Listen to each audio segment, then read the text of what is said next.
बंगाल की खाड़ी के दक्षिण में हिंद महासागर में स्थित अंडमान व निकोबार द्वीप समूह स्वतंत्रता संग्राम की तपोस्थली, संकल्प स्थली, जो राष्ट्रभक्त नेताजी सुभाष चंद्र बोस, वीर सावरकर एवं अन्य स्वतंत्रता सेनानियों के अदम्य साहस और योगदान की कहानी दोहराते हैं। ये भारत की सामरिक सहयोग और समन्वय का प्रमुख केंद्र भी है। पिछले 9 वर्षों में अंडमान व निकोबार द्वीप समूहों के चहुमुखी विकास हेतु आधारभूत अवसंरचनाओं का निर्माण किया गया है। हाई स्पीड इंटरनेट के लिए ऑप्टिकल फाइबर केबल कनेक्टिविटी, बंदरगाहों का विकास व विस्तार, बेहतर सड़क संपर्कता के लिए हाईवेज इत्यादि का निर्माण।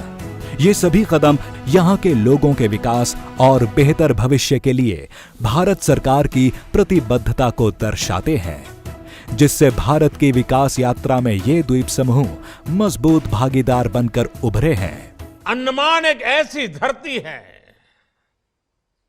जहां पानी, प्रकृति, पर्यावरण, पुरुषार्थ, पराक्रम, परंपरा, पर्यटन, प्रबोधन और प्रेरणा सब कुछ है।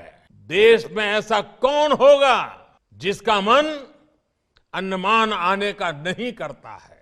माननीय प्रधानमंत्री श्री नरेंद्र मोदी जी के दूरदर्शी एवं यशस्वी नेतृत्व में सकल भारत के समग्र विकास पर जोर दिया गया है, जिसमें पिछले 9 वर्षों में विमानन क्षेत्र ने भी अभूतपूर्व प्रगति की है, जहां देश में हवाई अड्डों की संख्या 74 से बढ़कर 2 गुनी हो गई है।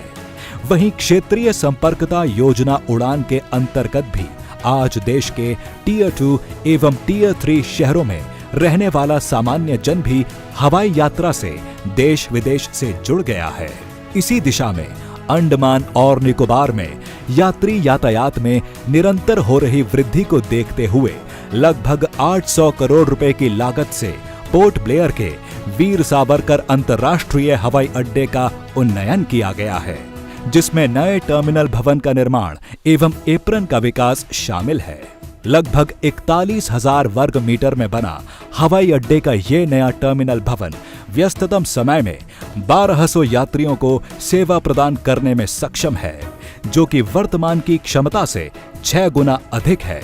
वह प्रतिवर्ष 50 लाख यात्रियों को सुविधाएं प्रदान करने में सक्षम है। इस टर्मिनल भवन को 3 तलों में बनाया गया है, जहां 28 check in counter, 3 passenger boarding bridge, 3 conveyor belts की सुविधाएं उपलब्ध हैं। साथ ही नए विकसित एप्रन से पोर्ट ब्लेयर हवाई अड्डे में अब 6 से बढ़कर 10 विमानों की पार्किंग की सुविधा होगी। भवन का अग्रभाग केबल नेट ग्लेजिंग के माध्यम से लगभग 4000 अलग अलग आकार के ग्लास पैनलों से मिलकर बना है, जिससे यह टर्मिनल प्राकृतिक रूप से प्रकाशित रहेगा। यहाँ के सुरम्य द्वीपों की समृद्ध जैव विविधता से प्रेरित पोर्ट ब्लेयर टर्मिनल भवन एक सीप के आकार की संरचना है, जो समुद्र और यहाँ के द्वीपों की सुंदरता को दर्शाती है। ये टर्मिनल भवन विभिन्न प्रकार की चित्रकलाओं से सुसज्जित है, जो इस द्वीप की संस्कृति, जीवन शैली, वनस्पति और जीव जंतुओं को दर्शाते हैं। इस नए टर्मिनल भवन के प्रारंभ होने से संपर्कता बेहतर होगी, जिससे यहाँ के पर्यटन को बढ़ावा मिलेगा और क्षेत्र के उद्योग और अर्थव्यवस्था को नई गति मिलेगी। साथ ही शिक्षा, स्वास्थ्य, कृषि और मरीन क्षेत्रों को और भी बल मिलेगा।